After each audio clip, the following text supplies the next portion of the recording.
afternoon, everyone, and welcome to this episode of Live at the Waterhole with Africam and Wild Earth. It's so good to have you with us this afternoon. My name is Maxine Gaines, and I am looking forward to a really interesting couple of hours with you and hoping for some really interesting questions. We had a lovely day yesterday with some fantastic questions coming at us and great discussion. So really looking forward to that again today. Looks like we're starting off here at Tembe Elephant Park up in northern KwaZulu-Natal, an area of KwaZulu-Natal called Land. And what a wonderful start. Beautiful elephant tusker there, coming in for either a drink or a little bit of shade. And the other ellies seem to be also looking for some shade. And look at those impala. This just gives us an idea of how hot it is today in KZN, what we call KwaZulu-Natal, KZN. The impala are all standing by in the pool of that or the pool of the shade of that mahogany tree. And the ellies also seem to be seeking out some shade, although that big boy's now kicked the others out of the shade so that he can have a scratch. Look at how he is holding his trunk over his tusk. I love it when they do that. So yeah, please feel free to interact with us. Please send through any comments, questions, general chit chat. Would love to know who's on board this afternoon and would love to chat to you all.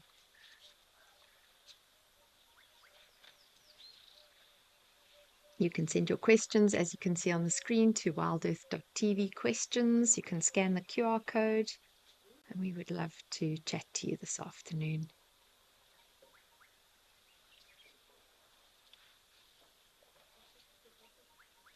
That elephant bull is definitely showing his dominance. He came over to the shade, chased the other two away, not very vigorously, but they certainly moved away from him. And then now he wants a dust bath, so he's gone and basically taken the place of that other bull elephant who was having a dust bath and doing his own thing. So you can definitely see a little bit of a dominance hierarchy there with that bull in the center of our screen.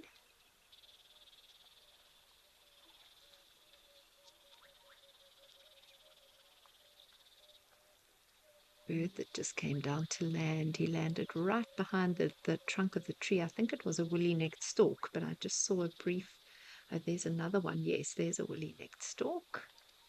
Shame. And look at that chap's ear. He's got a bit of a floppy ear.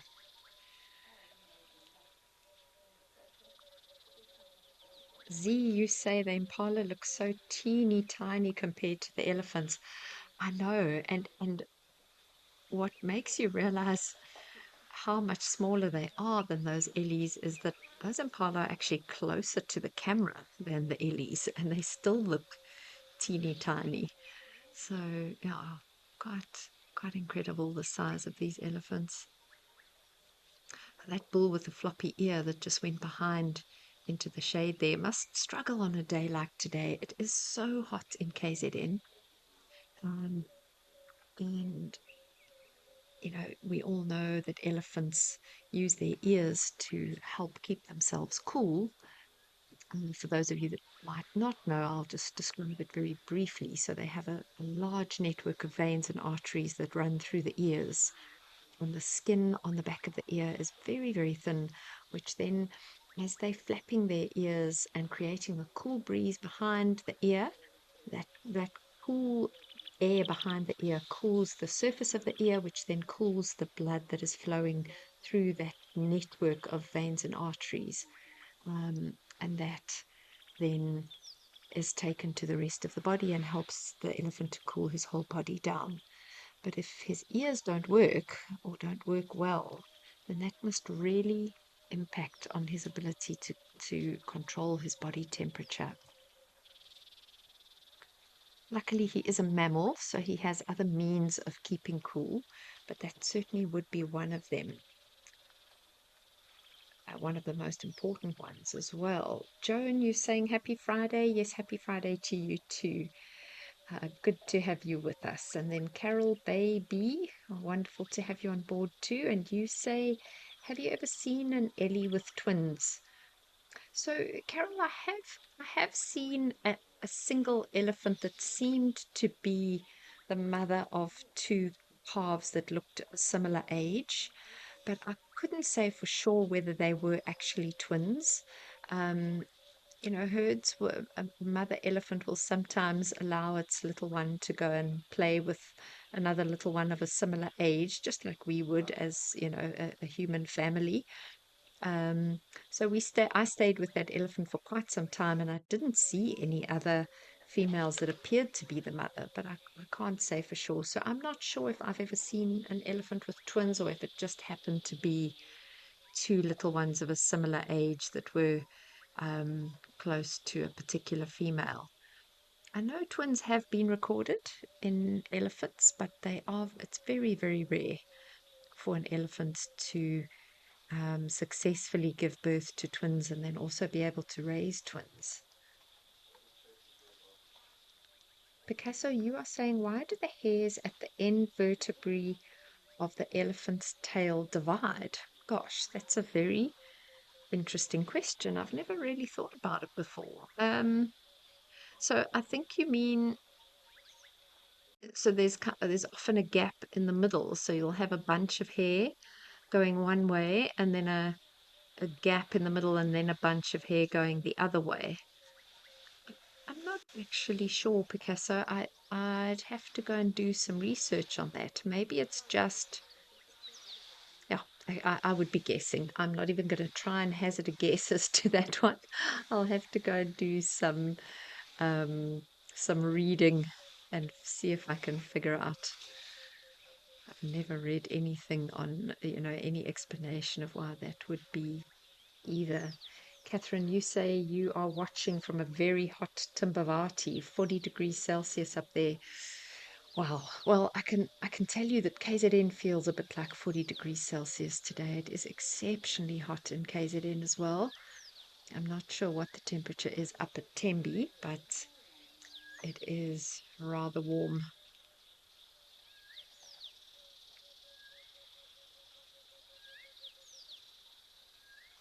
So I'm looking now at northern KwaZulu-Natal. It says it's about 36 degrees Celsius up there.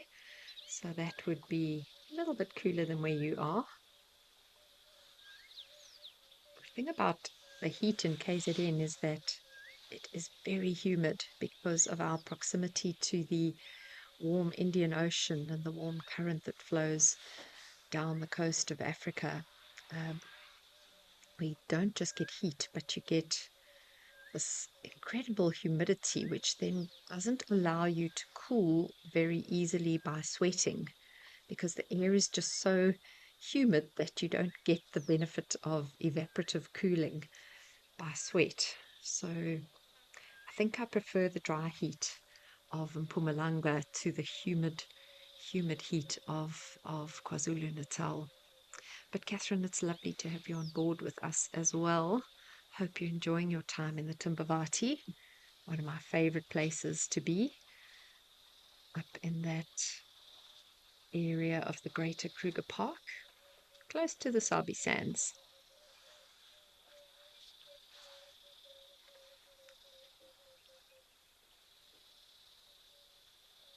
So that little elephant there having not really little, but littler than the others, having a great scratch in the shade.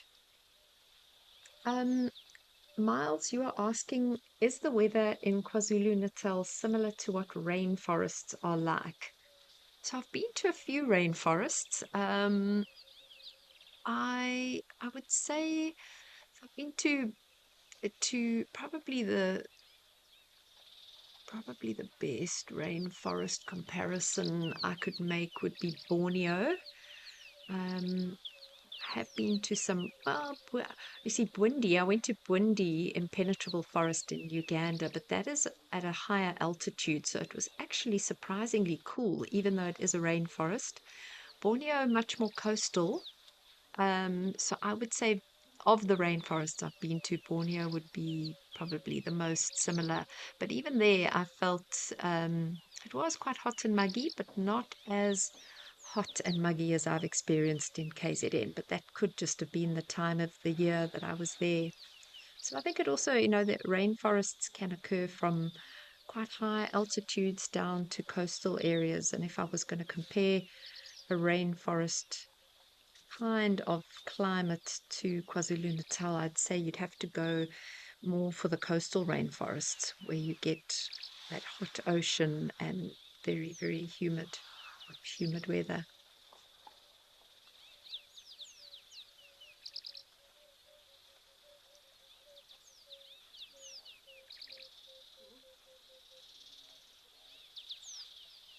So many of those Ellie's using that tree as a scratching post.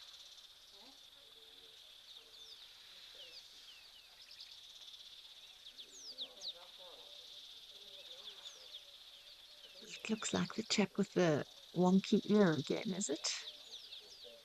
Maybe not.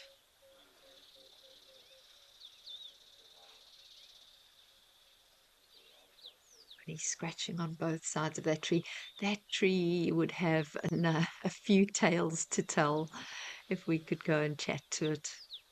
So often when we get to Tembe and we get a chance to look at this camera, there are elephants scratching themselves on that tree. I'm sure it could tell us a few stories. So, Mandy, you are asking, oh, sorry, Picasso is asking, do elephants ever allo suckle? So, Picasso, I've never seen elephants allo suckle. I have heard of an elephant adopting another elephant's calf, but certainly in a herd where you have a number of females and a number of youngsters, I have never heard of or witnessed one elephant allowing another female's youngster to suckle. So, yeah, I can't say that I've ever heard of that, but have heard of a couple of cases where a female elephant has adopted the calf of another female that died. So that has happened, but again, quite rarely. It doesn't happen commonly. And then Mandy's asking, would elephants consume nose congestion when they drink water? I suppose it's possible. I mean, if you think about it, the the kind of secretions that would come out of their nose come down the same path that the water's going up. So I suppose if the secretions were quite liquid in nature, then as they're sucking up the water, they might also suck up some of their own snot, as it were. So, for lack of a better word, but nasal secretions. Uh, I, Again, I've never read anything about that, but it seems highly plausible that that could happen. Interesting question, Mandy. I love these questions that make me think about things that I generally wouldn't think about.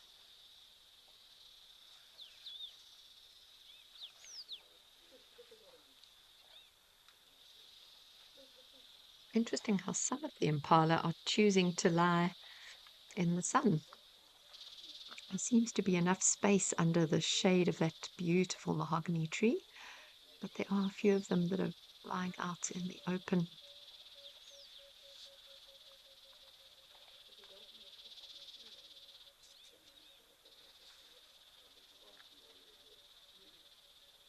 And there's that big male there with the very impressive tusks to the left. Just seems to be standing and not doing much, just enjoying a bit of moment of contemplation.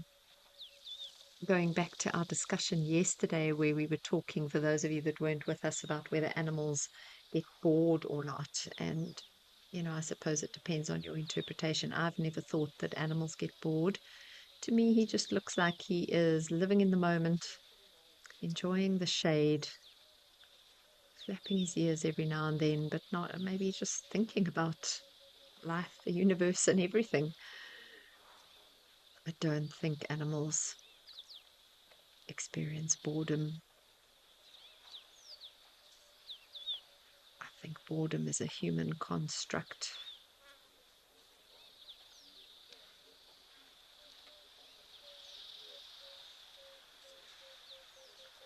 Another young bull having a scratch on that tree. I would love to get a chance to walk up to that tree and just see all the mud and the how it's been rubbed smooth. I love doing that when I'm walking in the bush. When I get a chance to find a tree that an elephant has scratched on, or where you can see many elephants have used it as a scratching post, it always tells a really interesting story. You can often find hair stuck in the mud, or ticks and parasites stuck in the mud that the elephants have scratched off. And I love just touching a tree like that. There's a special kind of energy that you get from touching a tree that's been used as a scratching, making contact with those trees, just acknowledging that incredible kind of lineage of years and years and years of wise elephants just using those same trees.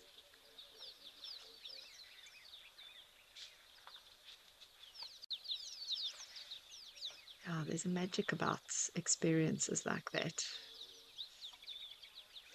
Just cannot be put into words, unfortunately. I'm not explaining myself very well, but it is quite a spiritual experience, just standing next to a tree like that and touching it and thinking about the elephants that have touched it as well. Right, on that note of elephants, it sounds like we have some more elephants at Juma that are having a little swim. So let's go over and see what they are up to.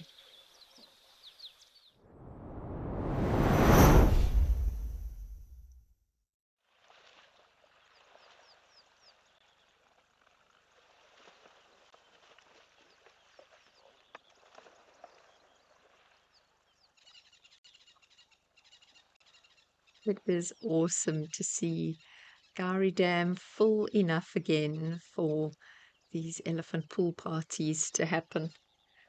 And there's nothing more entertaining than watching Ellies having a swim. Oh, look at the snorkel coming up. Two little snorkels sticking up there. So cute.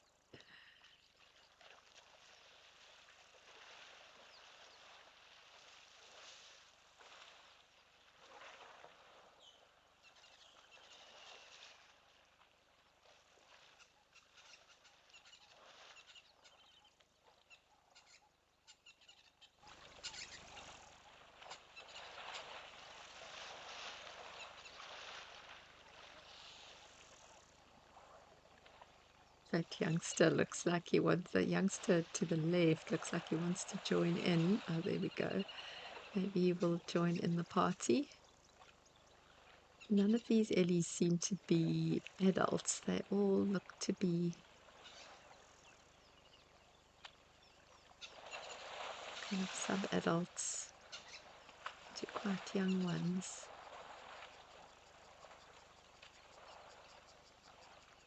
Oh, that looks like such fun. I have two boys, and when I see elephants like this in the water, it just reminds me of young kids just having an absolute ball playing in the water. And it really,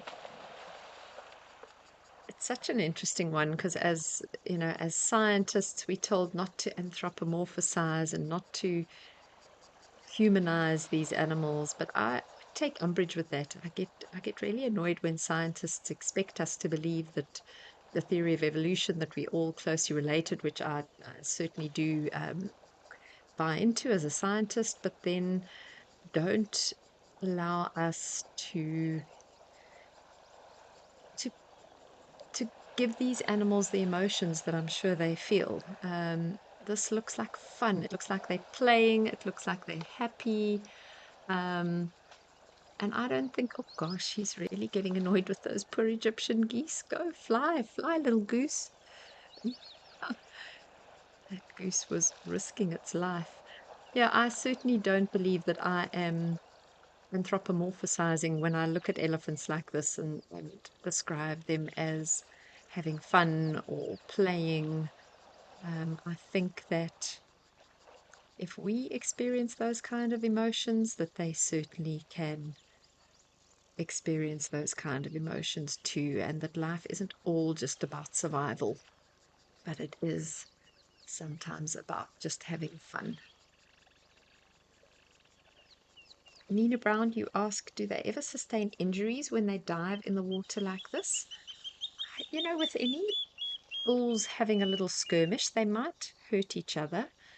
I've never really seen these kind of fights or water play, as it were, um, getting particularly serious and causing any injuries. Normally, when a bull elephants are really fighting with each other, they don't do it in the water, in my experience. Um, I'm sure it's possible that one could hurt another by mistake. They are really powerful and they've got those. Oh, look at him. First he chased the Egyptian geese and now he's decided to chase the water buck. Shame, those poor water buck. They really are needing to move quite far out of the way. Loneliness is a human construct, but how do bull elephants survive after leaving the herd and go on by themselves after being raised in a social environment? So I definitely don't think loneliness is a human construct. I think boredom is. I don't imagine that animals are bored, because I think they live in the moment. I think they take what comes at them at the time and they enjoy the moment, and I think there are humans that can also become very good at that in our this kind of life where things are happening and coming at us so quickly, especially with social media and television and everything. It's very Sometimes we get out of practice of living in the moment and just accepting what's happening around us and learning from that. So I think and so we then, if things aren't happening fast, we then feel that we're bored. I think that's a human construct. Loneliness, I'm not so sure. I think animals might feel lonely. I think an animal that has grown up as part of a family group and is suddenly out on its own, I'm sure it would experience loneliness. As I was just saying, I don't think it's wrong to believe that animals have emotions if they share so many other things with us from an evolutionary perspective, the physiology, body chemistry. They share DNA, they share all kinds of things with us. So why would they not also share emotions? And so I do think animals might feel lonely. Um, and I think that is probably why, elephant bulls will often move around in groups. You do sometimes find them on their own, but I don't think that an elephant bull will choose to be on its own permanently. I think they might choose to have moments on their own, but those bulls always seem to circle back to either a herd of females or find, a couple of other bulls to hang around with. So I'm sure they might feel lonely and they might go seeking out the company of other elephants. What we also forget with elephants is that they can communicate over much longer distances than we can. So when you see a bull on his own, he might actually be in conversation with elephants that we can't even see, elephants that are a distance away. And so I don't think Yeah, I think that bulls that are on their own as we see them are not necessarily always on their own. But it's a very intriguing thing to think about. much of you say you agree with me that how can animals not have emotions? I'm a firm believer. And if you talk to people like Dr. Jane Goodall and people that have spent their lives observing both, animals in the wild and their pets, I don't think there's one biologist that spends enough time observing animals that doesn't believe that there are emotions there and that they are as human as the rest of us, if you want to call it that. I don't think human's the right word, but I don't know what the right word is. Oh, but I mean, this chap is just having so much fun.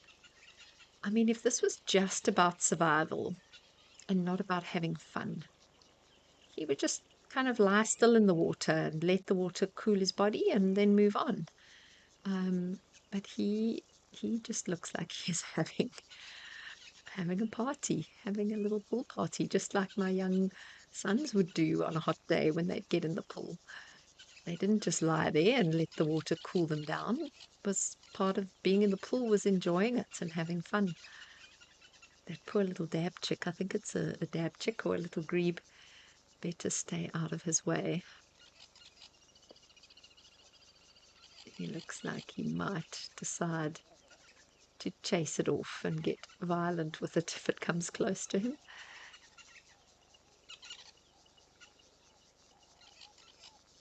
Snorkels. The snorkels up out of the water.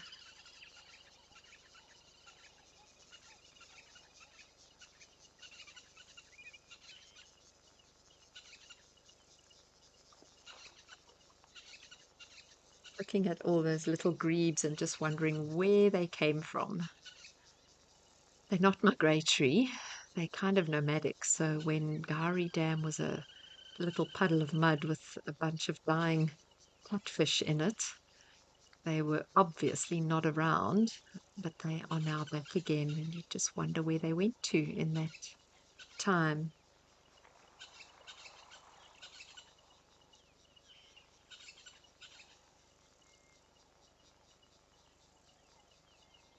Look at him, he's going right under.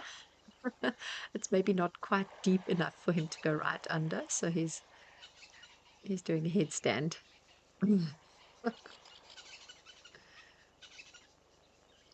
Tara, you ask, why do grebes mostly like full water holes?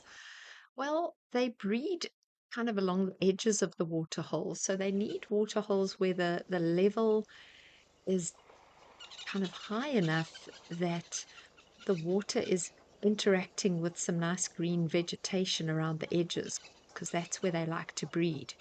So if the level drops to the point where the edge of the water hole is bare of vegetation, then they're not going to breed there. So they'll wait for the waterhole to become flooded so that there's grass and tree branches, leafy tree branches and that kind of vegetation right up against the edge of the water. And then they can build a kind of protected nest in that vegetation on the edge of the water. So that's why you generally only find them in these flooded waterholes or waterholes where the level has risen very high.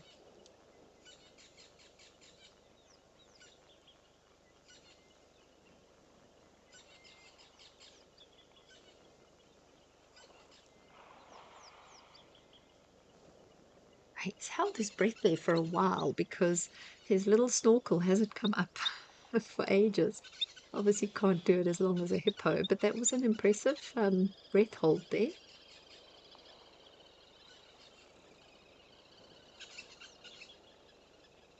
It's amazing how they know they have to hold their breath as well. They learn it very young, obviously, through trial and error, or maybe through communication. We just don't know how detailed their communication is. Maybe the mums know exactly how to communicate to their little ones that they shouldn't breathe the water in. That little grebe has done a long or a big circle around to the back of the elephant now, giving him a wide berth.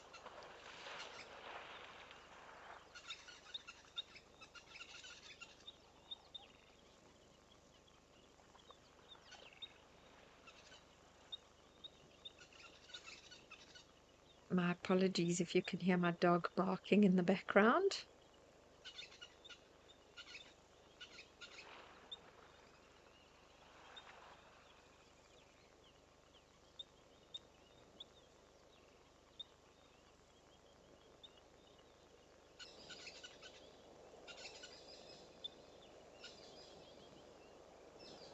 Lilies must miss this in winter when there's hardly any water holes that are deep enough for them to splash around in the water. They must get such a thrill when the rains come in summer and they know they can swim again.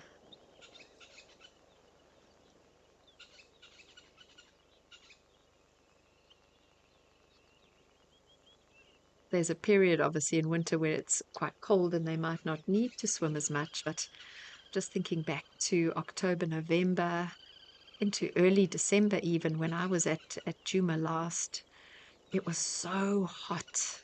I'm sure that they would have loved to swim if they could have, but there were very few water holes that would have allowed them the opportunity to swim. Joseph, you say, why is it that elephants are the only mammals that are so comfortable in the water, apart from hippos, that is? Um, Joseph, I'm assuming you're meaning kind of mammals, because obviously there are things like whales, and dolphins, and seals that are very comfortable in water. So I'm assuming you're talking about mammals that we would see on wild earth. Rhinos are quite comfortable in the water, but not to the point of playing around in it like elephants do. They seem to, they'll go and find a water hole like this and just lie on the edge and keep cool that way. I have seen rhinos doing that a lot. Hyenas as well. Hyenas like to play in water. Excuse me. I think the smaller animals are probably not going to do it, not because they're not comfortable, but probably because of crocodiles. Um, I would imagine if there was no such thing as a crocodile, you would find a lot more of the smaller mammals um, immersing themselves in the water and having a swim to cool down, but they just can't take that risk because of the presence of crocodiles. So I think that is probably the reason why we don't see more of our mammals just having pool parties like this. The bigger ones like rhinos and elephants don't really need to worry too much about crocodiles. And hyenas, which love to lie in water, you'll generally find that when they do that, they choose little puddles. They won't come and lie in a dam like this where there could be a crocodile. They'll go and find a puddle or, a small wallow where there's very little chance of encountering a crocodile when they go into the water. So I'm hazarding a guess, but that's what makes the most logical sense to me, that the presence of crocodiles just keeps a lot of the other animals away from the water, or certainly stops them from immersing themselves in. They come down um, very gingerly to the edges of the dams and they have a nice hard look around. They're quite vigilant before they come down to drink, but immersing themselves into the water would put, just the risk of them being taken by a crocodile.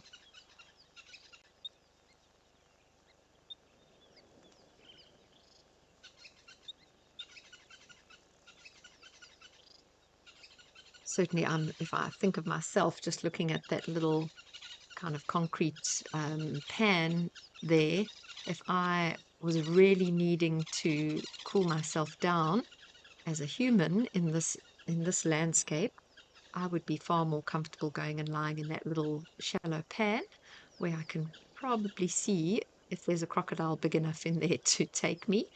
And I certainly wouldn't go and immerse myself in Gari Dam. You just don't know where the crocodiles are lurking.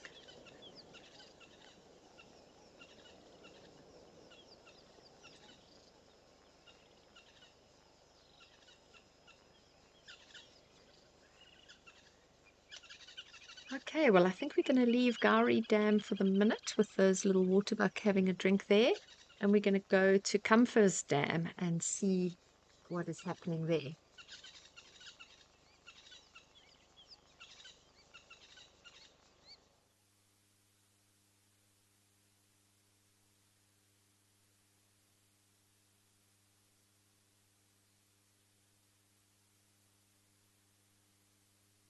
So Comfort Dam, I've actually been to this dam a few years ago. It's a beautiful spot for birding, and when I was there, there were lots and lots of flamingos around.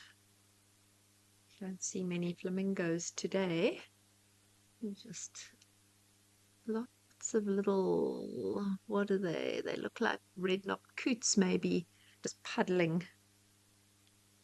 So they are mainly vegetarian, those coots that are sticking their bottoms up in the air, and they will probably be feeding on aquatic plants in the dam. What else have we got here? Got a bunch of, looks like glossy ibises. That's lovely to see. You don't often see them in such large numbers. And then some gulls. Which gulls are we looking at?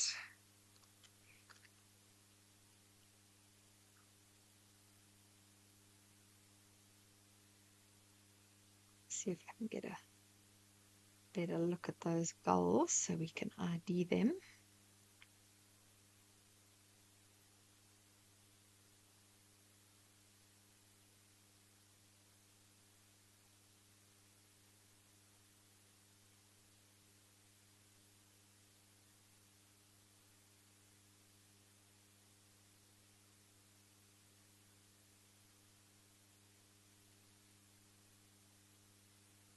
Could be non-breeding grey-headed gulls. There's so many of them, and those all look like coots. Don't see any flamingos, so this is obviously not the right time of the year.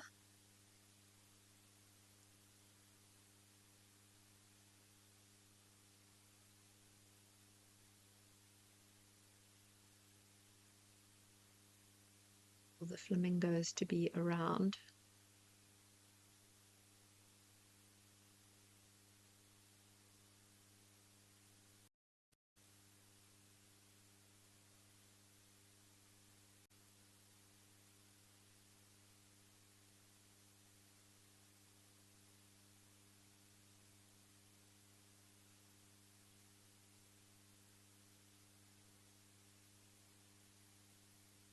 It's a very special birding spot, this Comfort Dam.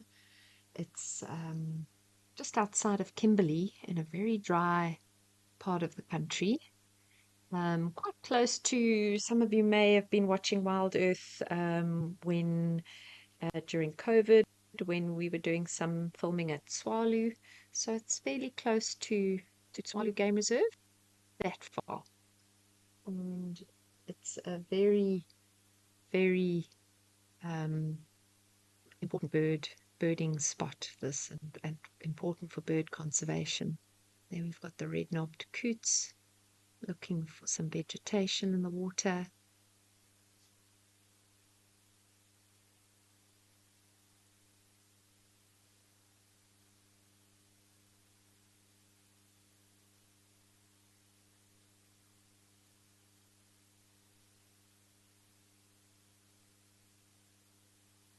Dam seems to be dominated by coots.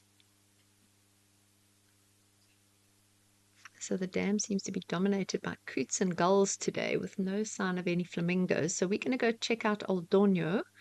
I think we may have some giraffes coming down for a drink.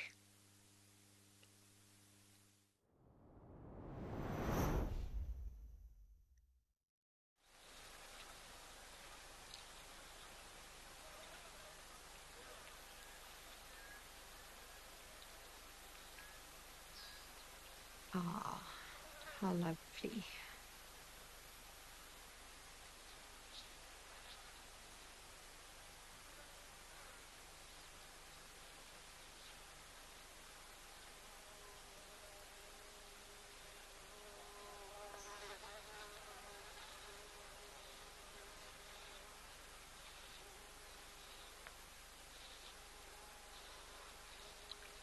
there's been a lot of toing and froing about how many subspecies there were, and all of the African giraffe, up until quite recently, were classified as one species, with depending on which authors you read, there could have been anything up to like 13 different subspecies. But the recent agreement has actually classified the giraffe into four different species, which is really quite interesting. So before, the whole of Africa was just one species with a bunch of different subspecies. Now they are saying that there are four different species of giraffe. And so the one that occurs in Old Donyo, I'm just looking at the map here, would probably be giraffe tipple skirkii, which is found in kind of Tanzania up into Kenya. So the giraffe was always Giraffa camelopardalis. That was the Latin name, but now it's changed, and the Giraffa camelopardalis is actually now one species that is found more in the desert areas of kind of northwestern Africa. And then the giraffe that we see in Kenya is giraffe tipple-kirkii. So very interesting. And then our giraffe that we have down south in southern Africa is giraffa. So definitely something that I'm going to have to get used to. I've always just called Giraffa camelopardalis. And now that's all changed. So there are now four different species and seven subspecies of giraffe.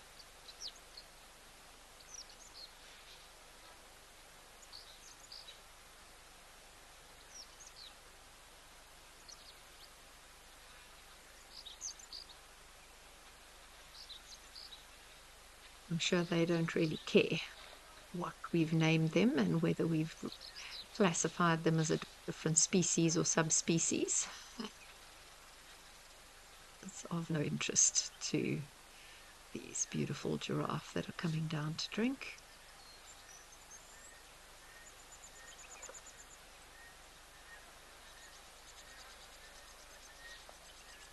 Oh, it's just incredible to watch them bending down like that to get a drink.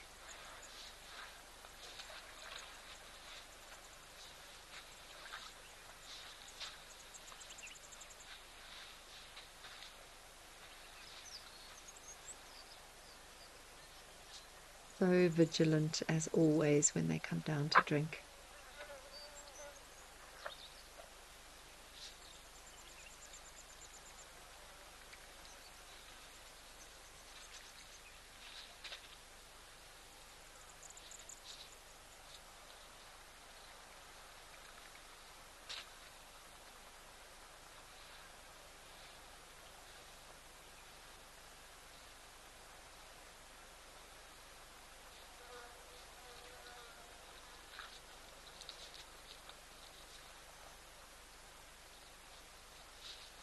Remember, as he's bending down like that, there's a whole system in his neck and at the base of his brain just controlling the blood flow to the brain because of the high blood pressure.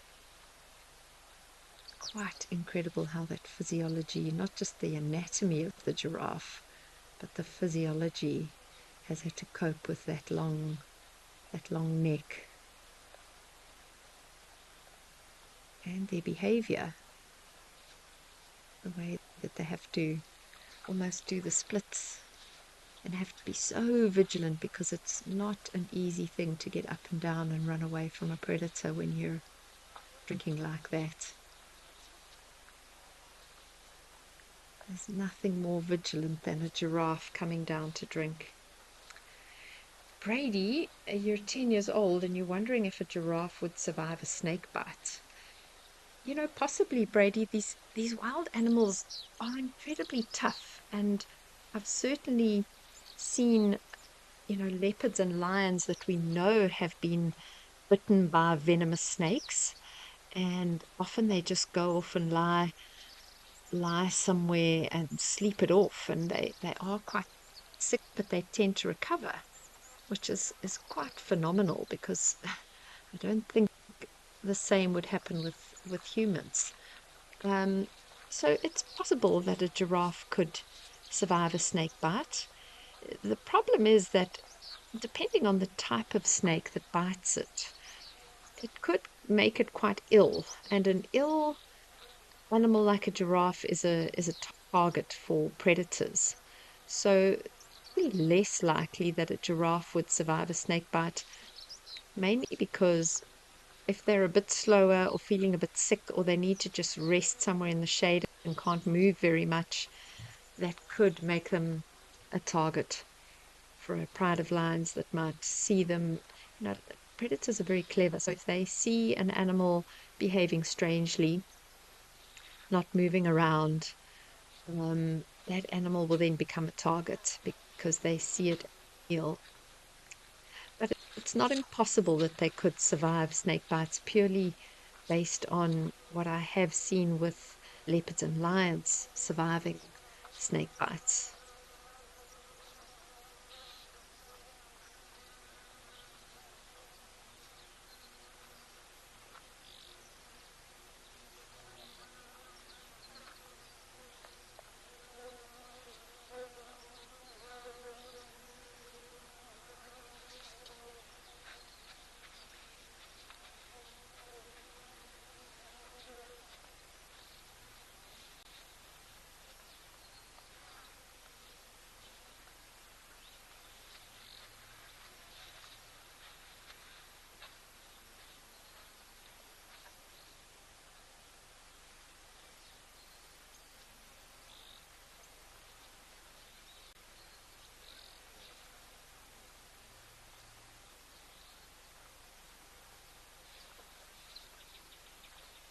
Such a beautiful shot of the three of them all looking in different directions. Not sure where the fourth one has gone to, but they all seem to be. Are they all young males? Certainly two of those are young males. The one's got much thinner looking horns. That one on the left there, the horns don't look quite as fat. All still a little bit furry on the top. So are they young males or am I getting this wrong? No, I think they are young males. Just that one there on the left could be a female. Let's see if we can get a closer look under the legs.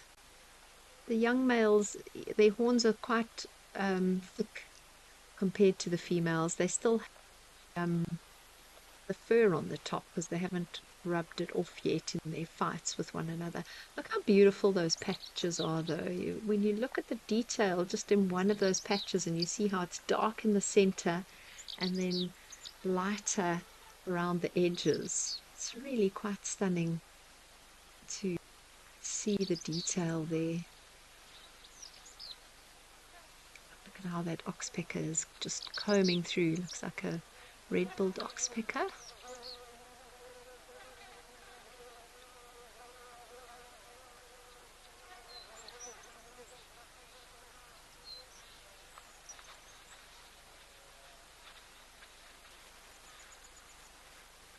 Seems to be bothering the giraffe.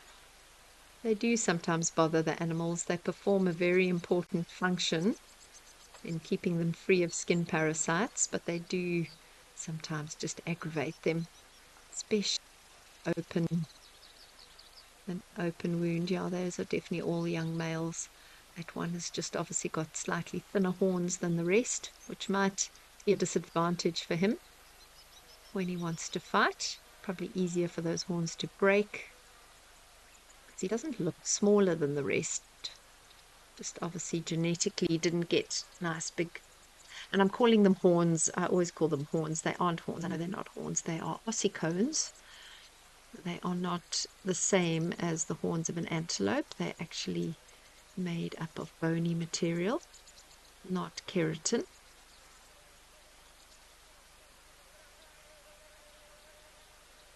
But yes, those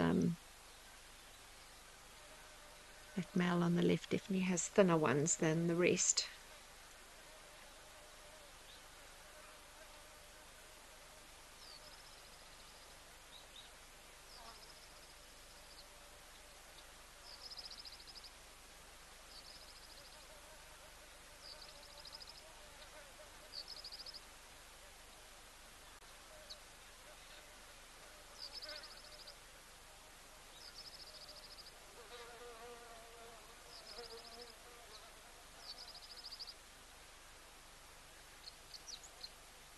Those oxpeckers busily working through the neck hair of that giraffe.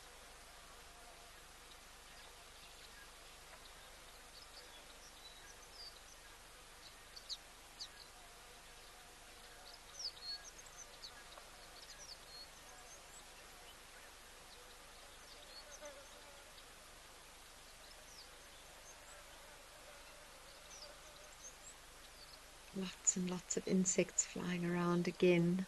We had an incredible amount of insects. I think it was at this waterhole yesterday. Was it here? I think it was. So many dragonflies and butterflies and wasps and flies. Just signs of a really, really healthy ecosystem when you see such insect activity. It's great.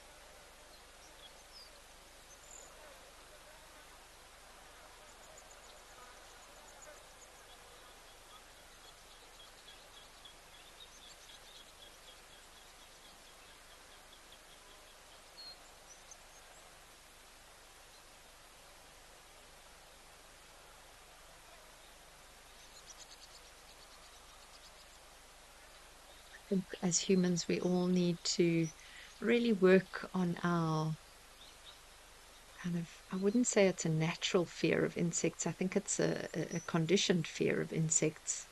But I, from the time my boys were very, very small, would pick up every insect that I found and show it to them and just try and bring them up without that fear that so many children are brought up with, fear of all insects. And the natural instinct is just to squash it or grab a can of insecticide and kill it. And I've really tried really hard to instill in my two boys a love of insects because they are just so important.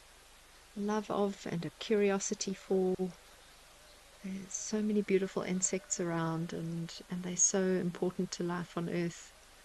So it makes my heart happy when I see places like this where you can just see there's a buzz of life around. Very, very special.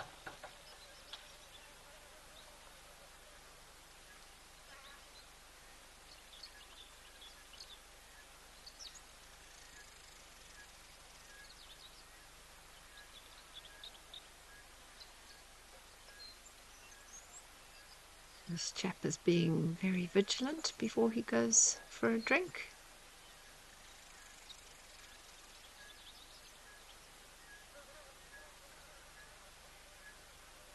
Having a good look at the camera. Maybe you heard a noise coming from the camera.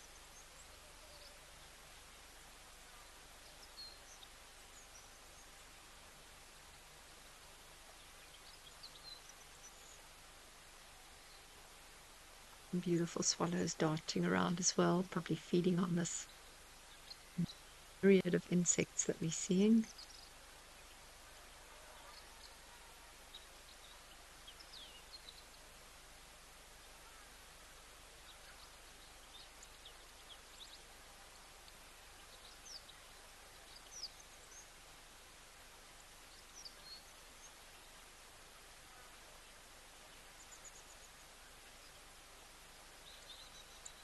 He is really being super, super vigilant before he has a drink, looking in all directions, listening, very, very careful. There we go. Come on, boy, you've probably walked so far. Give yourself a drink.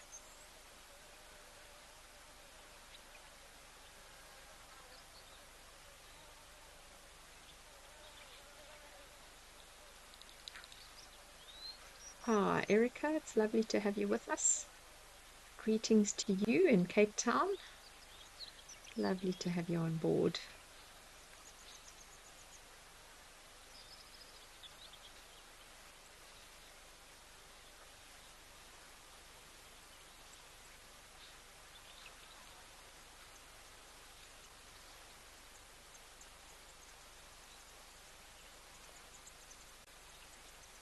Oh, she's being careful.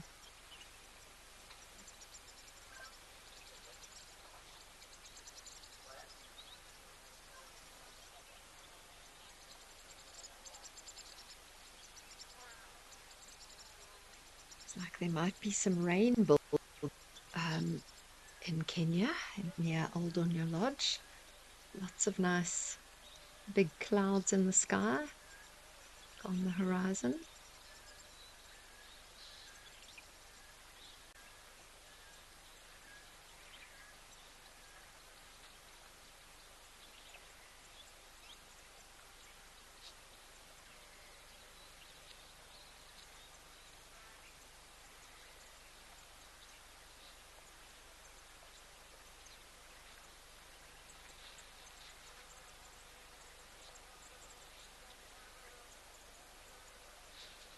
There, are you asking if all animals are generally more alert at waterholes? I think they are very alert at waterholes because it is an obvious place where predators would lie around. Firstly, because the predators need the water, but also predators know that animals are coming down there to drink. So it's an obvious area where an animal could be ambushed. So you always find that they're quite vigilant when they come down to drink. And then obviously drinking makes them vulnerable. The action of lowering their head to the level of the water means that they don't have a great view of what's going on around them.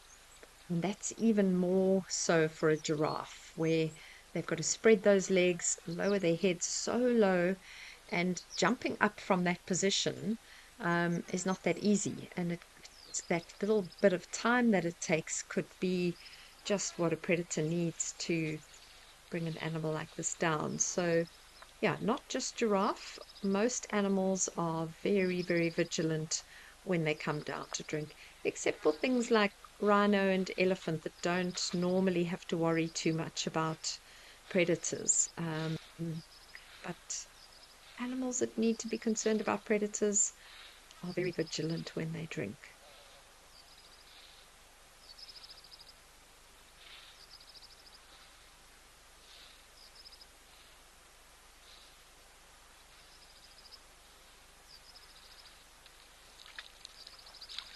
Amazing to watch. I never get tired of seeing the way they spread their legs out like that.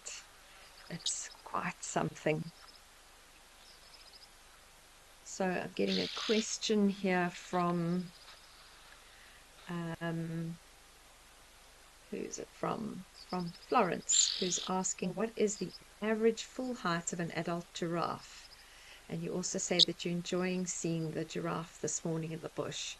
So the full height to the top of the head of a male is anything from about 3.9 to 5.2 meters. And then for a female, it's between 3.7 to 4.7 meters. So it is very, very, very, very high. Males obviously a little bit taller than females. And what has he seen? You can hear the oxpecker's alarm call, which has obviously alerted him to the fact that there could be something around. Sometimes the oxpeckers, um, they make false alarm calls, or they might alarm at something that's not a threat to a giraffe, like a bird of prey. But it is always worth listening to an oxpecker's alarm call if you're a giraffe. It doesn't make sense to ignore it because it could be something that they need to pay attention to. Shame he didn't get a very long drink, considering how much time he spent trying to see that there was nothing around.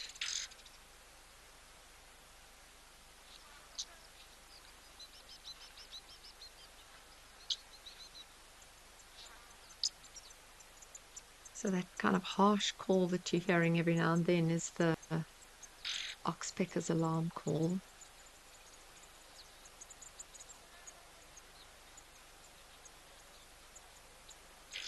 Call there.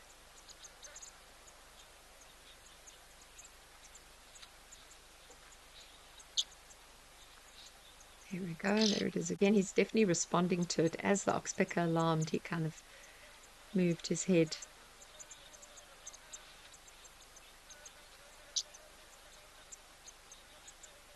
He's had a good look. He's decided it's nothing that he needs to worry about, and he's going to try and drink again.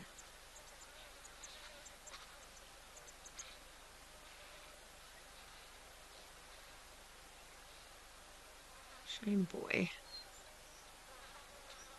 Have your drink.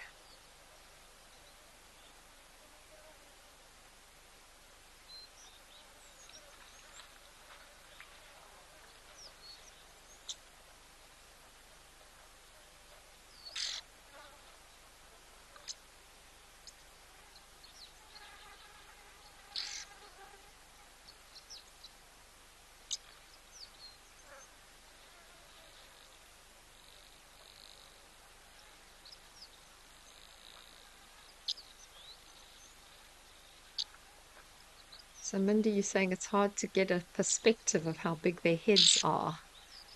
Yeah, it's true.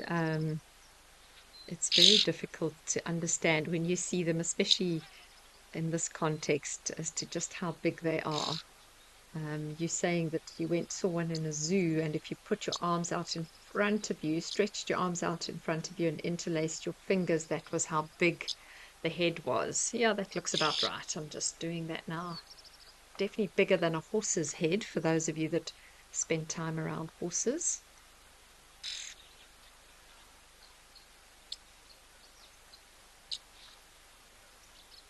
They are large creatures.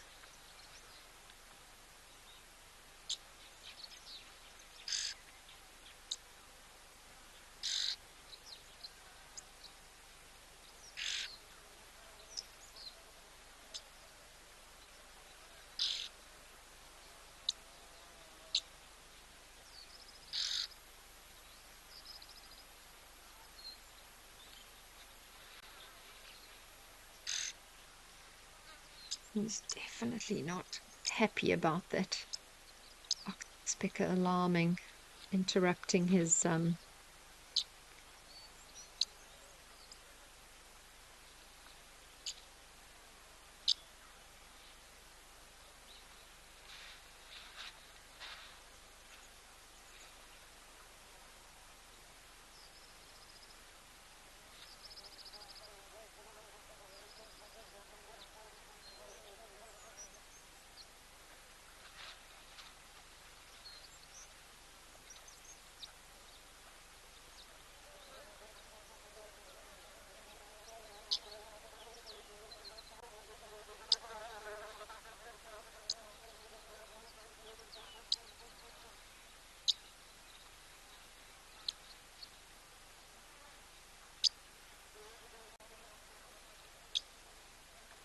Okay, well, we are going to leave Oldonio for a little bit, and we are going to link to another camera. I didn't quite copy where, something pan. We'll see in a moment.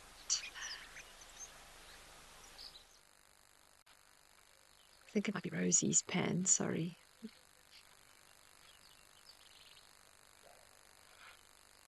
There we go, Rosie's pan, Olifants West. And we've got maybe another elephant pool party, or we may have missed the elephant pool party. He looks like he's very wet. Young bull.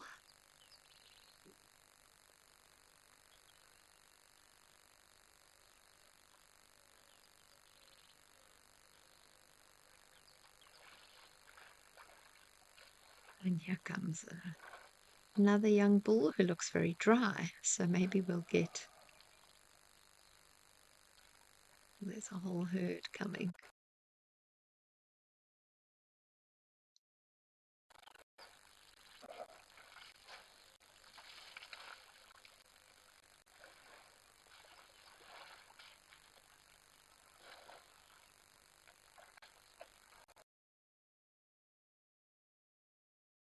Lovely to just listen to the watery noises.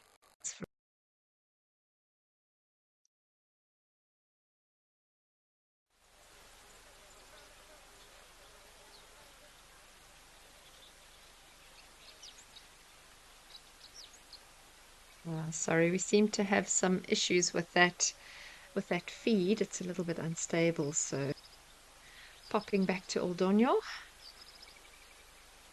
Well, hopefully he's had a chance to have a good enough drink, because he seems to have turned himself away from the water now. But those oxpeckers really did interfere with his little drink there with their alarm calls. And now that he's turned away from the water, they seem to have stopped alarming.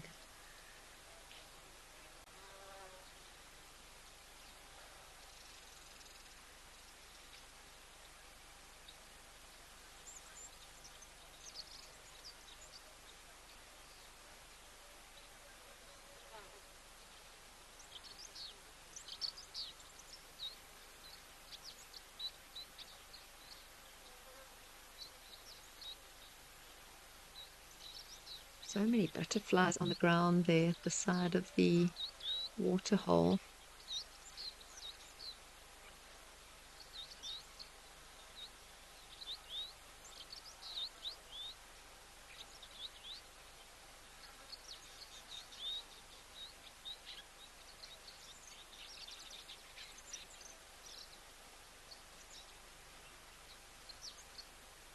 Oh, just a buzz of insect activity.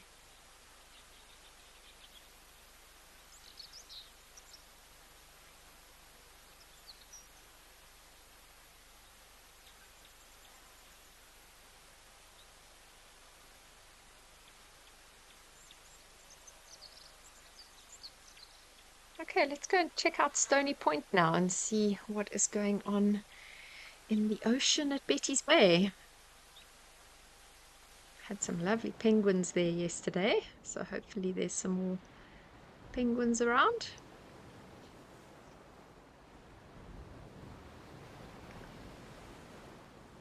Okay, we've got some cormorants.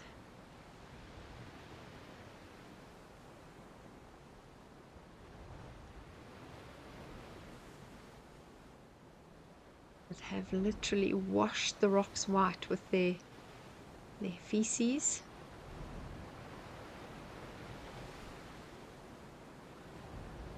I always think it must be quite creepy swimming in the water here with all that kelp. Every time something touches your leg, it must be quite a scary experience having all the kelp. We don't get that on the KZN coast. The water is much warmer and there's no kelp growing in the ocean. The kelp is all of that, those kind of bobbing water plants that you can see there. Kind of a seaweed.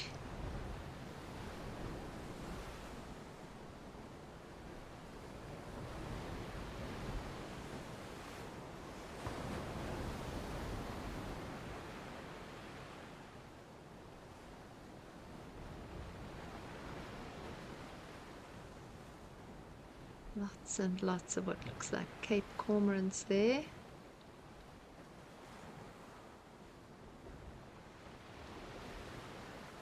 And then also what looks like a kelp gull. I just had a brief view of a kelp gull there.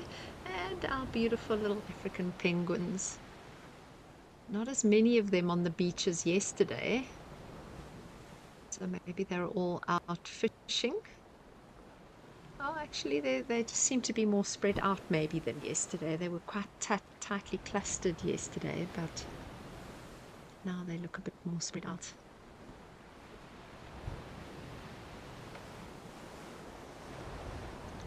Yeah, it's a Dark Main Lover. It is. It's a lovely camera, this, because it's a completely um, a different species to most of the others, and with the ability of seeing creatures from the ocean and creatures from land. It is. I love popping into Stony Point and seeing what's going on here.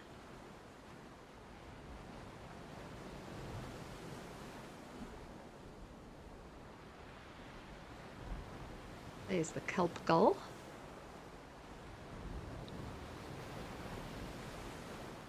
Quite a large seagull, the kelp gull, much larger than some of our other species.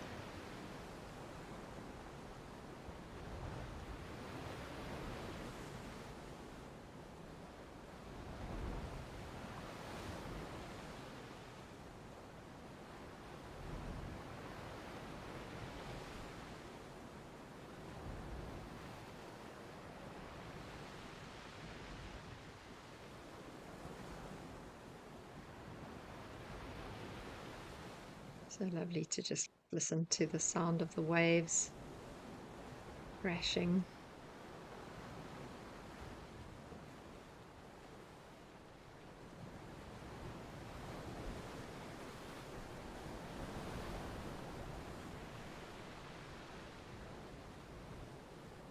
So the breeding season for these penguins is starts in January.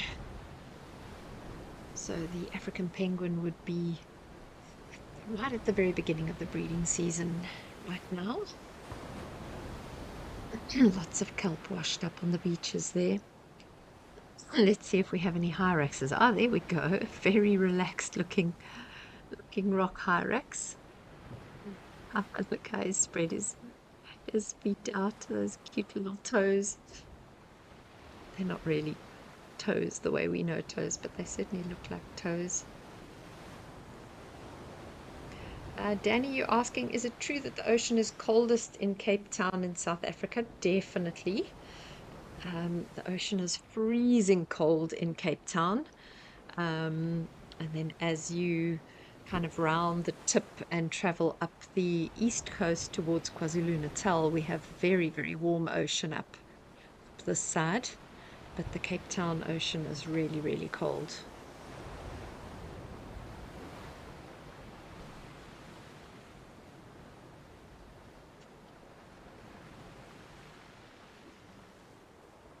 Very full of life with all the upwelling that happens in the cold oceans. There's a lot of life in that cold ocean.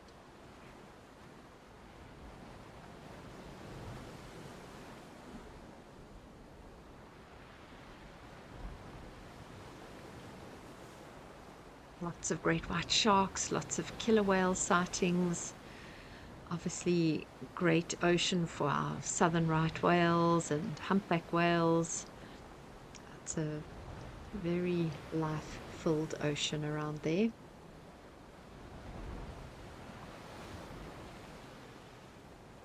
That is one of the most relaxed looking hyraxes that I have ever seen.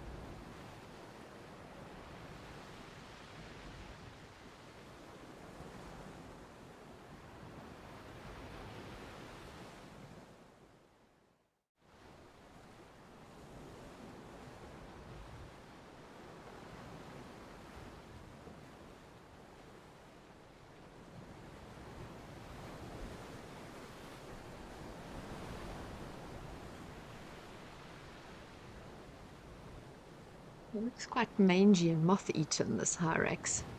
Got some nicks out of his ears. Doesn't look like a youngster. Definitely looks like he's lived a full life.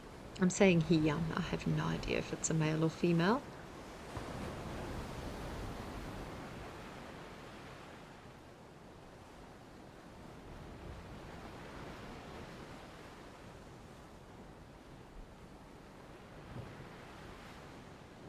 One.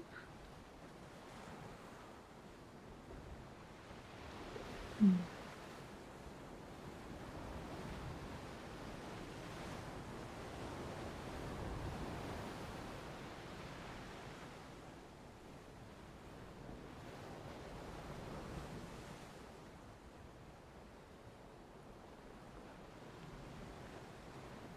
Erica, you're asking if the ocean in Camps Bay is cold but warmer than Muizenberg.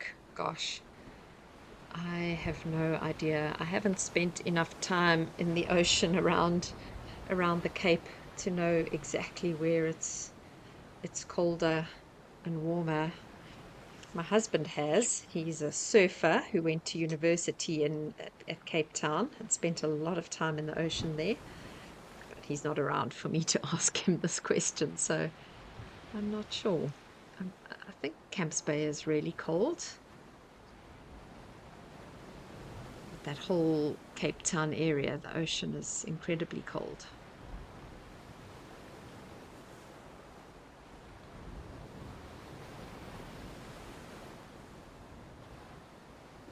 Beautiful view of this gorgeous Hyrax, though. How lovely is this camera?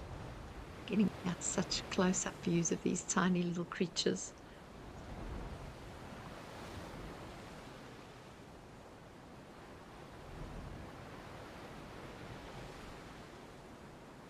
Very vigilant as well. Obviously, they are not the largest of mammals, and because of their size, they are quite sought after as a food source, especially birds of prey. A lot of birds of prey that take hyraxes. I'm thinking specifically of the Verreaux's eagle, what we used to call the black eagle.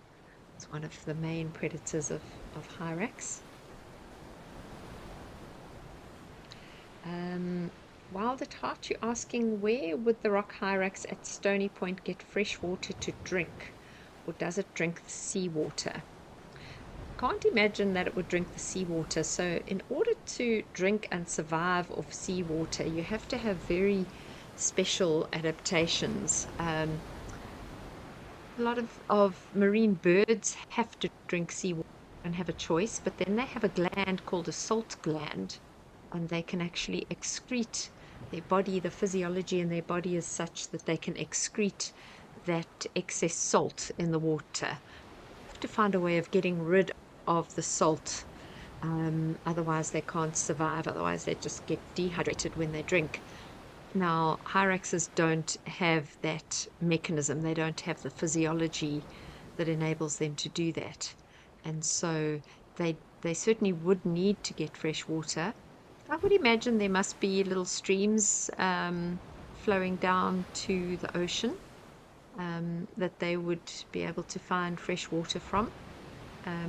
Haven't, gosh, I've been to Betty's Bay such a long time ago, so I'm not 100% sure of how far the closest freshwater would be to where the camera is located. But when the camera zooms out, you can see that there are mountains not far from the coastline. And where there's mountains and coastline, there's going to be streams and water running off those mountains. So I'm pretty sure they would water. They certainly cannot survive on seawater. Hyraxes just don't have the physiology for that. That's not like this is a specific different species of hyrax that you find only. Um, these are the same hyraxes that you would find inland, so they certainly don't have that kind of adaptation. So they would need to go and find fresh water somewhere. As to where exactly that is, I'm not 100% sure.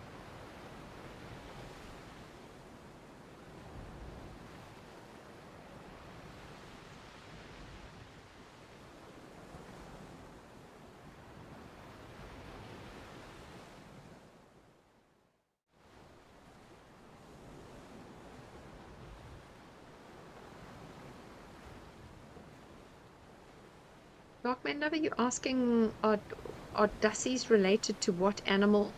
Because they remind you of the North American beaver. And what's the main diet of a dassie? Okay, so let's go with all those. Dassies, the closest living relative of a dassie is an elephant. Weirdly, makes absolutely no sense when you look at them. They do not look anything like an elephant, but yes, they are. Their closest relative is an elephant. Um, your next question was, oh, you said it reminds you of a North American beaver. Yes, so that would be, something I suppose, convergent evolution again. They're not closely related, but over evolutionary time, for whatever reason, they evolved to look similar to another species. But they're related to beavers in. And then you say, what is their diet? Well, their main diet, they are herbivores. And so their diet would be plant material that they find growing on the rocks there. So they would have quite a Catholic diet. They'd eat a lot of different kinds of plant material, but they are definitely herbivores.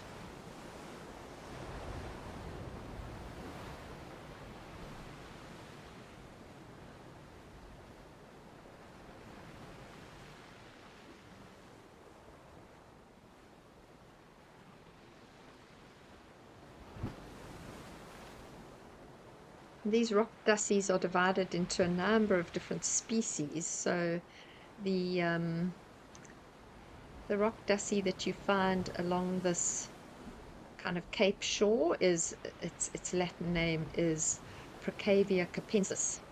And then the one that goes right up along the kind of Namibian into Namibia would be Procavia capensis welwitschii. So that is a different subspecies of the rock dassie. And then you get the yellow spotted rock dassie, which you find um, more to the north of us, and that is actually a different genus of rock dassie. It's Heterohyrax brucei. So we have a bunch of different rock dassies that occur, or dassies, should I say, that occur in southern Africa. Dassie is an Afrikaans term for hyrax. Mm.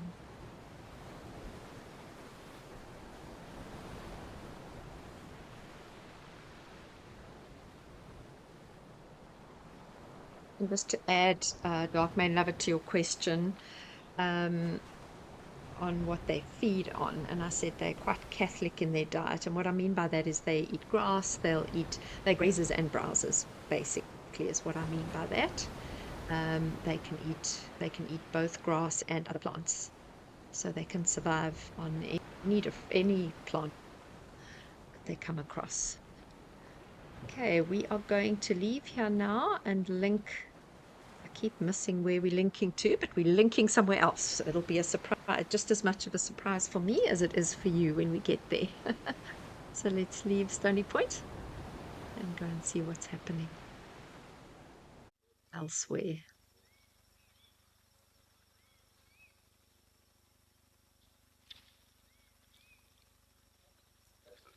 Ah, cool, Lentor. We haven't been to Lentor for a while. That's lovely.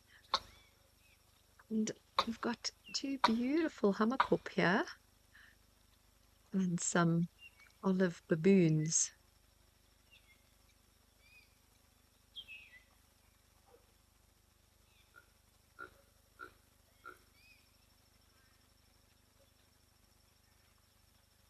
That tiny, tiny baby baboon being so brave, going to the edge of the water like that.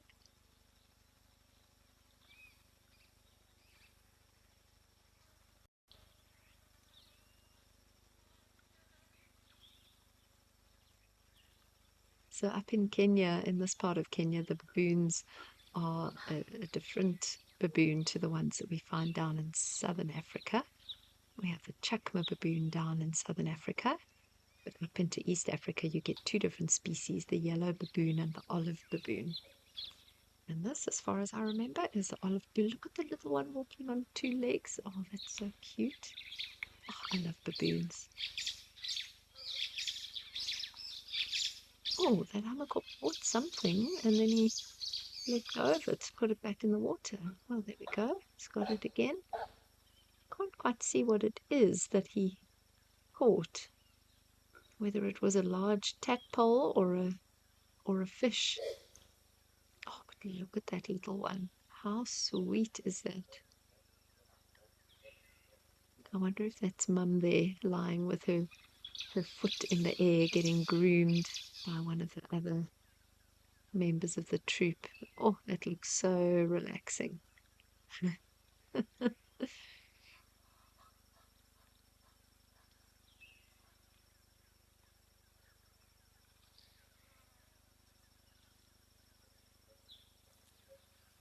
I think it's probably either the mum lying there or the mum doing the grooming. The one that's lying there, other than the fact that it has its foot in the air, her foot in the air, she looks completely comatose.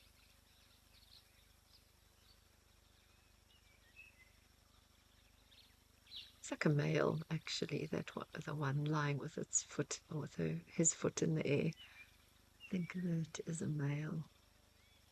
Just looking at the genitals there, the camera focus is a little bit tricky, but I think those genitals look like a male, not a female.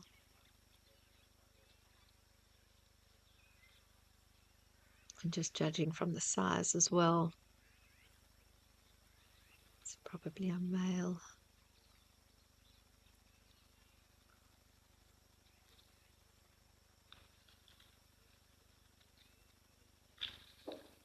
Nutty patootie, that little one is.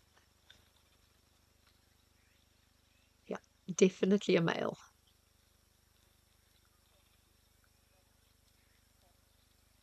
Where's your mama, little baby? Hmm?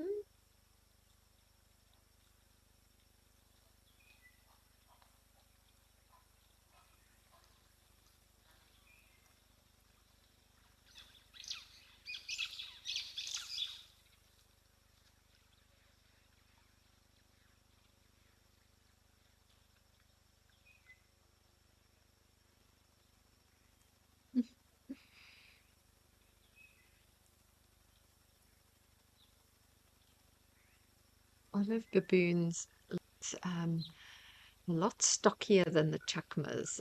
I don't think they actually are from a body size perspective, but their hair is thicker, so it just gives them an appearance of being bigger and stockier. Ah, okay. So I think possibly the one that was doing the grooming might be the mum of the little one. Just the way the little one's moving around there. This big male here in the front is having a lovely long drink.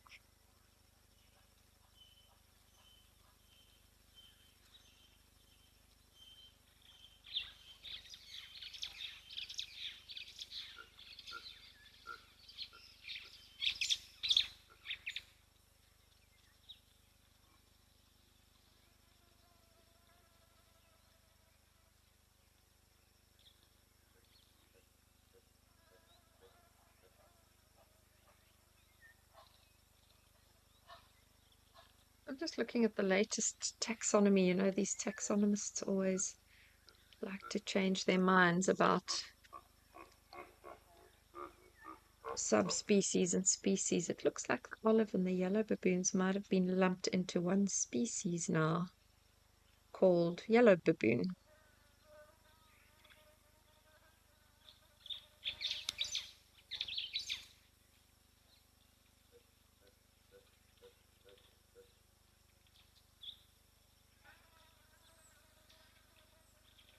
Interesting.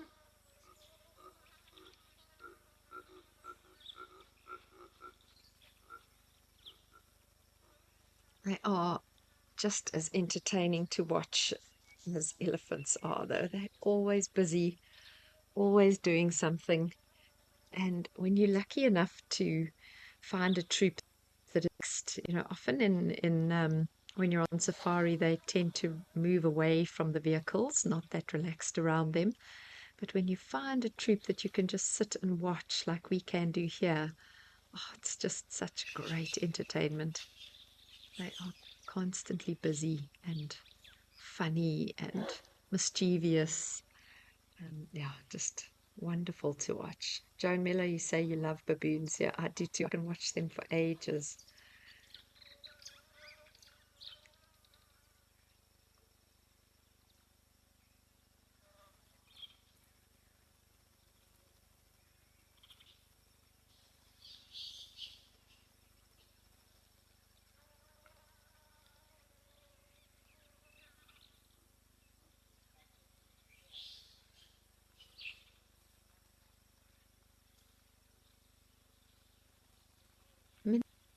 saying, for the primates that walk on all fours, which ones walk with palms flat and which walk on their knuckles?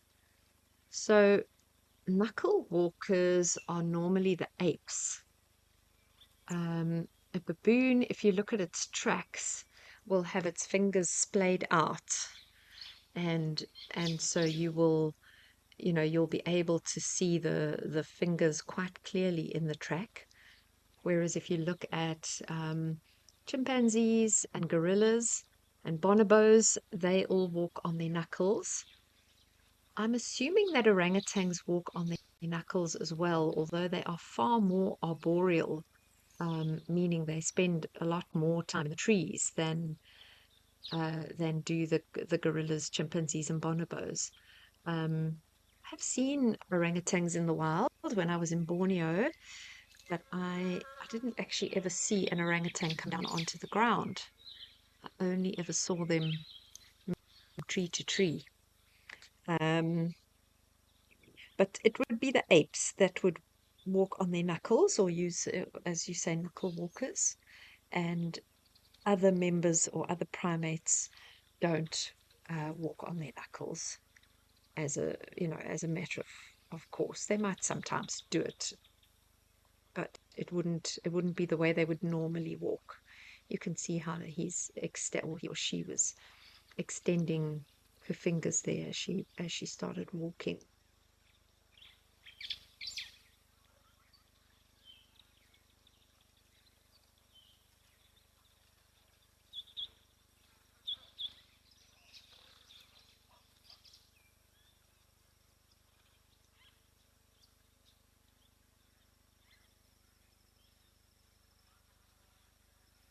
The other apes, things like gibbons, also far more arboreal, so much more in the trees. And so I don't think that I've never heard of them being described as knuckle walkers. The same as orangutans. You don't hear of orangutans being called knuckle walkers. And I think it might just be because of the fact that you don't ordinarily find them moving long distances over the ground. They tend to move through the trees as opposed to on the ground.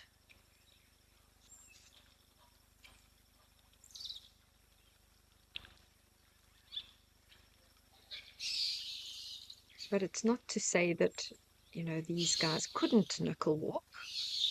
They could if they wanted to, but their normal way of moving is to walk with their hands splayed out, or their fingers splayed out, should I say. There's a young male there, younger male, should I say, than the one on the left.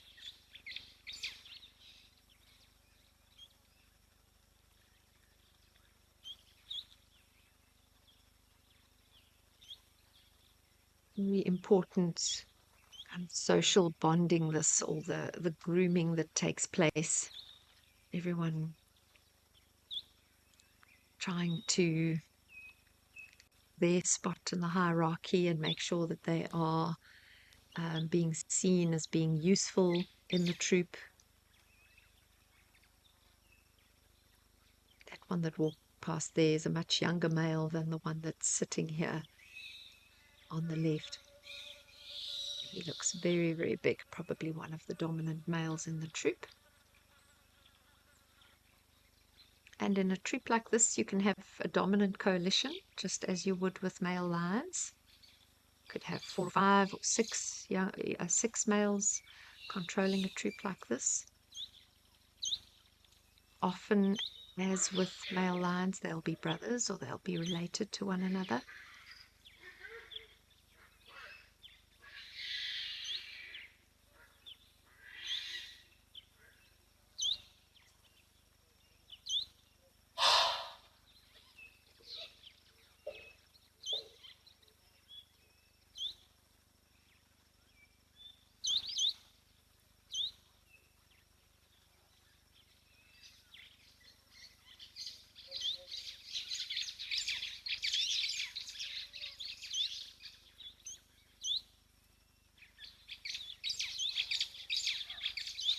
So, Joan, you're asking what the lifespan is of baboons.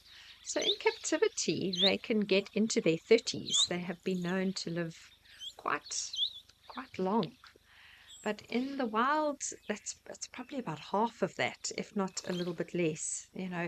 Any time an animal lives in the wild, they are just so much more prone to predation, and as they're getting older and slower, um, they can't keep up with the troops anymore, and they just become a more vulnerable and become a target.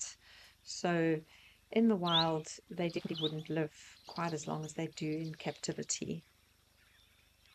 So you're looking probably at about maybe 12 to 15 years in the wild, but over 30 in captivity.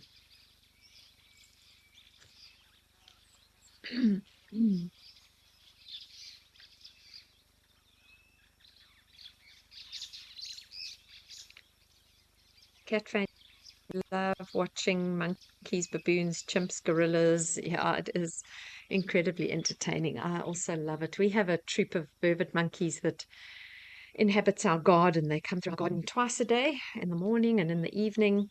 Sometimes they sleep at night. We've got some quite nice big trees in the garden. Very fortunate to have that. And so sometimes they spend the night. But I'm just constantly entertained by them, no matter what they're doing. They cause havoc in the neighborhood. They're not very popular. There's a lot of people that hate them. But we've taken away their food and their habitat, so I like to tolerate them. I like to plant indigenous trees that are going to provide food with them, and then just really enjoy entertained by them as they spend time in my garden, and just never get tired. I see them every day, but I never get tired of watching the troop of vervet monkeys coming through. And it's the same for other monkey species. I absolutely love. I've been very fortunate to get to see gorillas, chimps, and orangutans in the wild. I've still got a few of the apes to tick off my bucket list. I'd love to see bonobos, and we heard gibbons when I was in Borneo, but I never actually got the chance to see the gibbons. They were very close, and we tried to find them, but they were elusive. But yes, I absolutely love primates, bush babies, any primate. They're just so entertaining to watch. Sandy Franklin, you're saying good morning. Well, I'm going to say good afternoon to you. I'm assuming you are coming to us from somewhere in the Americas, if it's morning for you. But lovely to have you on board for this last 20 minutes or so of the show.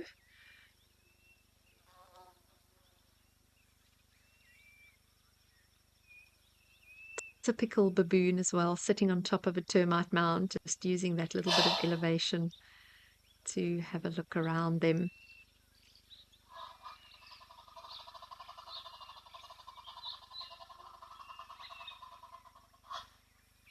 And that sounded like an alarm call. Whether it was just more two men of a fight with each other. Sometimes they do alarm when they are, or shout like that when they're fighting.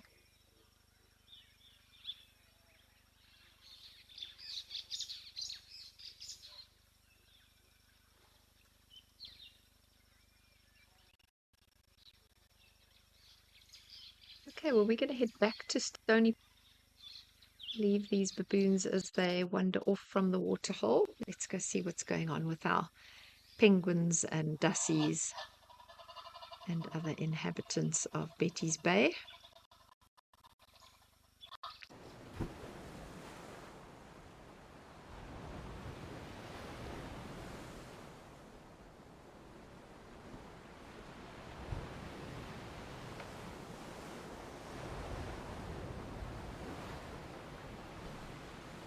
There's another kelp gull. You can see it stands out from the cormorants.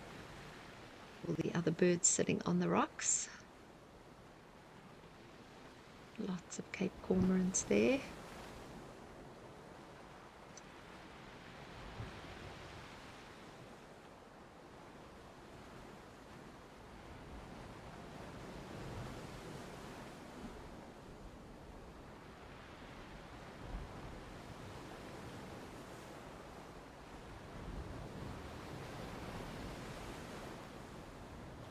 was also what looked like a white-breasted cormorant there earlier. I don't see it there now.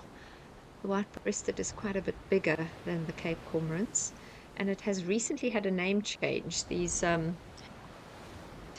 to do this to us. So I believe that the white-breasted cormorant is now called the white-breasted cormorant. It's been lumped into the same species as the great cormorant. So there was one there earlier, but it seems to have either gone behind the rocks or disappeared. Looking mainly at Cape cormorants here now.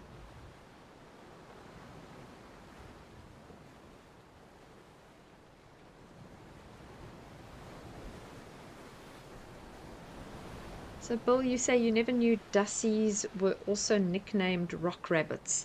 Yeah, it's a little bit confusing. I think a lot of people don't like calling them rock rabbits because they aren't rabbits and it can just create confusion. Um, they're not even closely related to rabbits. So most people call them rock hyraxes or Dussies.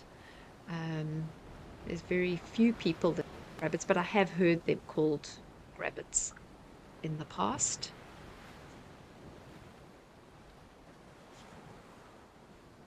Gosh, there's some proper guano on those rocks.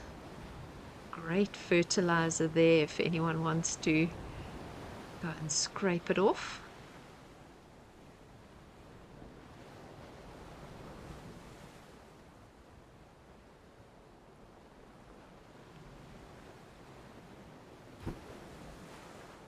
I'm sure the sea must sometimes wash it off, just clean it up a bit, but it really looks quite gross. I'm not sure I'd like to be sitting on those rocks in amongst all that feces. What a beautiful sight. This Western Cape coastline is just magnificent.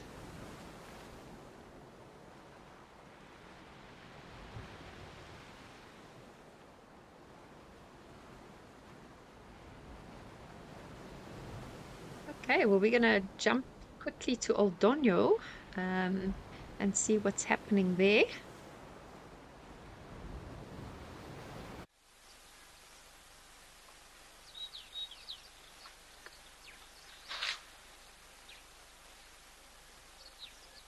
Oh, how lovely. We've got an egg. Oh, he's also got, did his trunk, I mean, not his trunk, his ear looked a bit strange, but I think it was just the way he was flapping it. Oh, it does look a little bit like it's a bit floppy on the top. That left ear of his is not quite right. Not as bad as some I've seen. Cartilage really seems to be damaged and the ear is completely flopped over, but it's definitely a little bit misshapen on the top.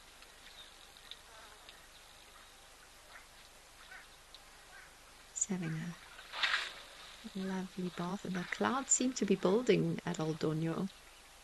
There was a lot of blue sky interspersed with clouds earlier, but now it seems to be mostly clouds. Maybe there's some rain coming.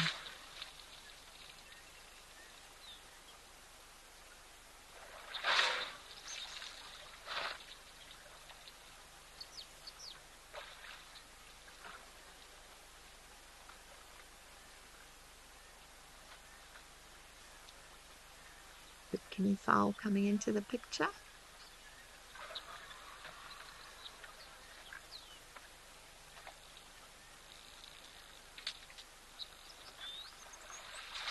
Very vulnerable for these helmeted guinea fowl to be walking out in the open like this. They are sought after prey by the martial eagle and other big birds of prey.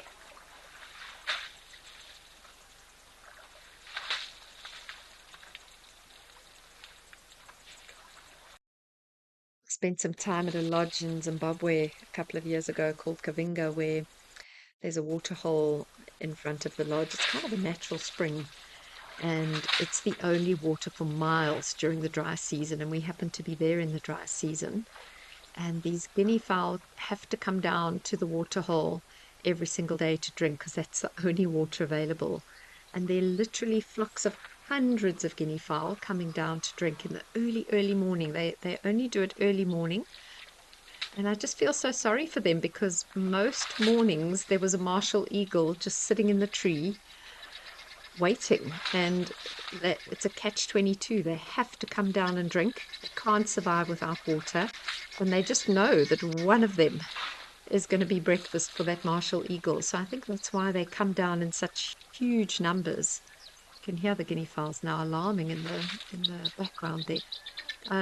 So yeah, they come down in these just droves and droves. It's literally hundreds of guinea fowls coming down, and they know one of them's going to be taken by the resident martial eagle who just sits there in the tree every morning. It's quite something to see. And I was also thinking that his trunk seems a little bit discolored on the end, and I'm not sure if it's because the rest of his body is got kind of mud on it, and whether that trunk being in the water has been washed clean, or whether it's the other way around, whether the rest of his body is normal color and his trunk is discolored. If the earth is very red, that the tip of the trunk can get discolored in the water, but the earth here doesn't look particularly red or filled with iron. So yeah, I was wondering about the color of his trunk.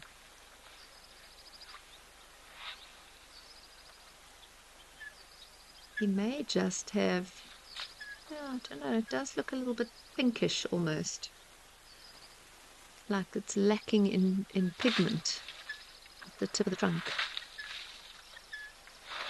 Normally when an elephant dips his trunk into water like this, it'll look dark because, yeah, now that's better light on the tip of that trunk. He definitely looks like he's got a pinkish tinge, like he's lacking in pigment on that section of his body. You see that with elephants. I have seen elephants that have got kind of pink bits on their body. I know Liam on the live drives not so long ago had that little baby pink elephant that was I don't know if it was a true albino, whether it was just leucistic. Um, but it is something that you do see in elephants. It's much more common in Asian elephants than in African elephants. I think probably because of their, um, yeah, look at that trunk now. So you can see there's no pigment there. There's no pigment there. So I would call him partially leucistic. Um, and maybe the rest of his body, he might have patches of that pink elsewhere on his body as well. He looks quite wet and covered in mud, so we might not actually be able to see the true color of his skin, but he definitely looks like he's got patches of his body that have no pigment, no melanin.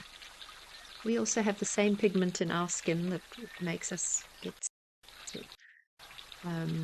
Elephants just normally have a lot of it, but he certainly is lacking in it to a certain extent. Guinea fowls wanting to have a drink as well. Okay, we're going to restart this feed. There's a little bit of an issue with this feed, so we'll try and come back here, but let's go over to Stony Point while our tech try and work on this feed.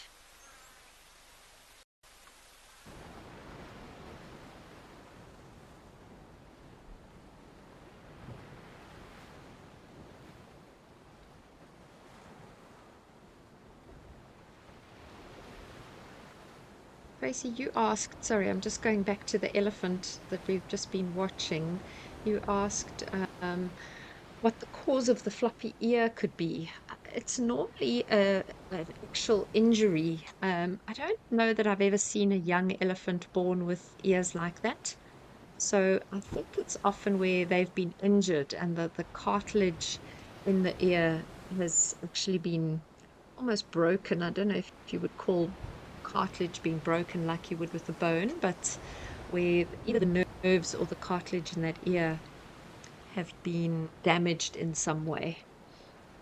And that's normally what would cause those kinds of ear injuries.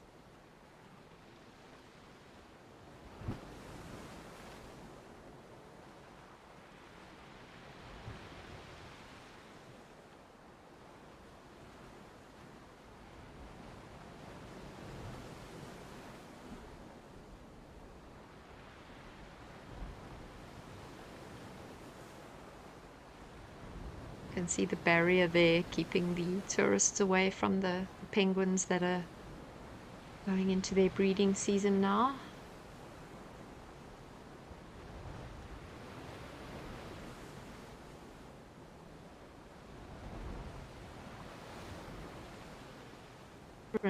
Of people, they do become habituated to them, just like our leopards and lions and various other creatures do on the game drives. They get quite habituated to people walking around them, but you just need to, not all people that come down there have the best intentions, and so you need to just keep the people a little bit separate from the penguins if possible.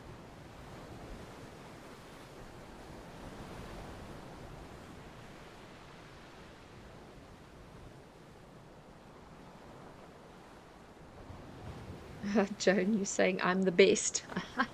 Thank you. I'm not quite sure why you said that, but thank you very much. I'll take the compliment.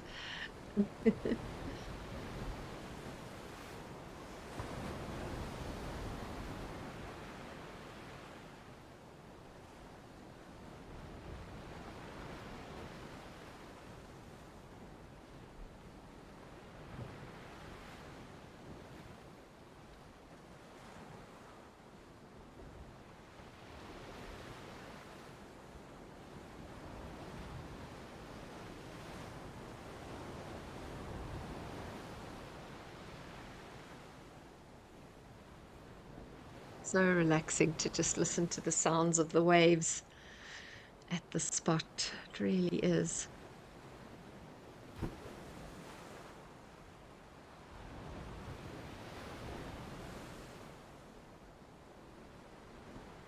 Just looking at all of those penguins that I can see, they all seem to be adults and have probably already all paired up for the breeding season in anticipation of the breeding season that's started already.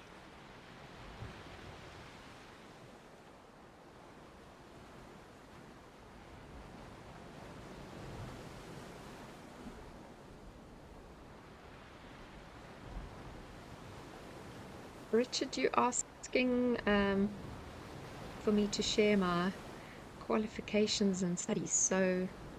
Um, so I, after leaving school, did a degree in zoology and botany, and then did my honors in ecology.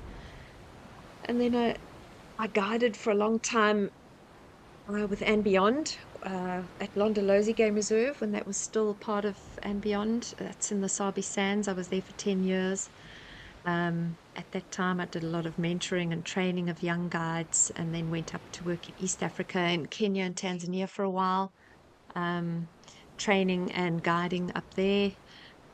And then came back down to live in South Africa, where I taught high school biology for a bit. So done a bit of teaching, but guiding is my real passion. So I'm really very, very grateful to be doing some of that with Wild Earth. I have done it on and off over the years, but lovely to be doing it with Wild Earth again. And and in the very, very final stages of a master's degree at the moment, which has taken a lot longer than intended, but a master's degree in nature conservation, which should be done midway through this year, all things going well.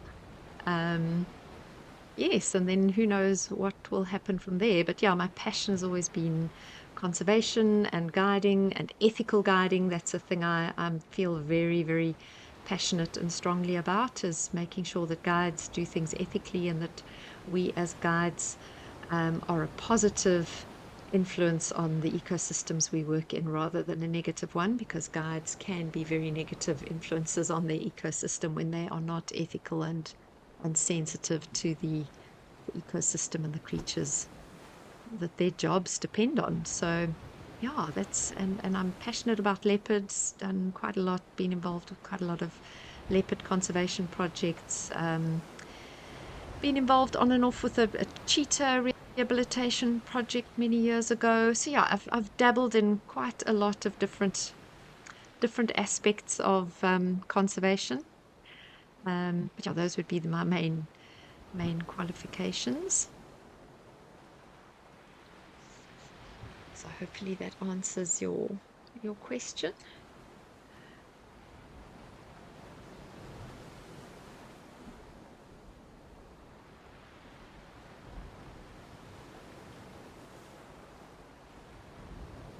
It's always a pleasure to answer all your questions. I don't always have the answers. I always enjoy, though, being challenged with questions that I don't know the answers to, because that's how you learn. I would hate to only get questions that I know the answers to. When I get a question that I'm not sure of, it forces me to go off and do some more research and reading. So I love getting challenging questions or questions that make me think different. I love this, having access to all these different cameras with ecosystems that are so different to one another. It's so different to a game drive where you're working in one ecosystem. Here at Live at the Waterhole, you've got to be on your toes because you're switching from one system to another, different species, different habitats. It's great. I love it.